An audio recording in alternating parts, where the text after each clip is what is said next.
उत्तर प्रदेश के मऊ जिले में अखिल भारतीय मध्याह्न भोजन रसोइया महासंघ की महिलाओं ने कलेक्ट्रेट परिसर में पहुंचकर अपनी 5 सूत्रीय मांगों को लेकर योगी सरकार के खिलाफ जमकर नारेबाजी और धरना प्रदर्शन करते हुए सिटी मजिस्ट्रेट के माध्यम से योगी सरकार को ज्ञापन सौंपने का काम किया जाए और इनके नीतियों पर पुनः विचार किया जाए। तो सबसे पहले सरकार से हमारी पहली मांग यह है कि हम रसोइया का न्यूनतम वेतन तय किया जाए और जो 2005 से अब तक का बकाया हमारा मानदेय है उसको एकमुश्त हमको दिया जाए। हम लोगों की यह है कि हम रसोइया का जो नियुक्ति का शासनादेश है उस नियुक्ति के शासनादेश में ऐसी व्यवस्था है कि जिसका बच्चा रहेगा वो खाना बनाएंगी और जिसका बच्चा नहीं रहेगा वो खाना नहीं बनाएंगी। तो सर चयन हमारा बच्चा था तो हमारा कर दिया गया।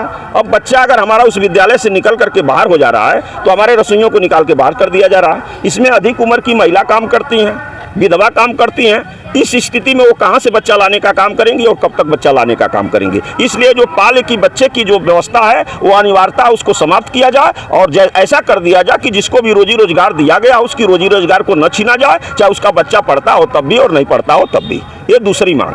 तर हम लोगों की यह है कि इन रसोइयों का चयन छात्र संख्या के आधार पर होता है। माने बच्चा स्कूल पर जितना बच्चा है उसके आधार पर 25 बच्चे हैं तो एक रसोइया, 25 से ऊपर हो गए 100 तक तो 2 रसोइया, 100 से ऊपर हो गए तो 3 रसोइया।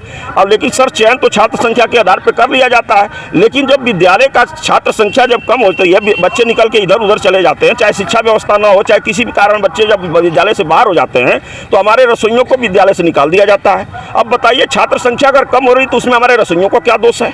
इसलिए छात्र संख्या की जो अनिवार्यता है उसको भी समाप्त किया जाए। ये तीसरी मांग है। चौथी सर हमारी मांग है कि हम रसोइया 11 महीना पूरे विद्यालय पर काम करते हैं लेकिन हमको 10 महीने का सिर्फ पैसा दिया जाता है। बताइए सर ये कहाँ का न्याय है कि काम करें हम 11 महीना और पैसा मिले हमको 10 महीने का। इसलिए हमारी सरकार से मांग है कि अगर हम पूरे सत्र में काम करते हैं विद्यालय सत्र में तो हमको भी पूरे 12 महीने का पैसा मिलना चाहिए। पांचवी मांग हमारी यह है कि हम रसोइयों का चयन सिर्फ मिड डे मील बनाने के लिए हुआ है, लेकिन क्या किया जाता है निकाल देने की धमकी को लेकर के, चाहे हमको छोटा समझ के, चाहे हमारे मजबूरी का फायदा उठा करके हमसे सफाई कर्मी का भी काम कराया जाता है, हमसे पियून का भी काम कराया जाता है, हमसे चपरासी का भी काम कराया जाता है, हमसे माली का भी काम कराया जाता है, हमसे चौकीदार का भी काम कराया जाता है। पैसा हमको रसोइया का भी नहीं दिया जा रहा, लेकिन हमसे 4-4, 5-5, 6-6 कर्मचारियों का काम कराया जा रहा है। इसलिए सरकार से हमारी पांचवी मांग यह है कि हमारा चयन अगर रसोइया के लिए हुआ है तो हमसे सिर्फ रसोइया का काम लिया जाए, इसके अलावा मेरा दूसरा मुझसे काम न लिया जाए। हमारी मांग है सर, यही सरकार के संबंध में हम लोग ज्ञापन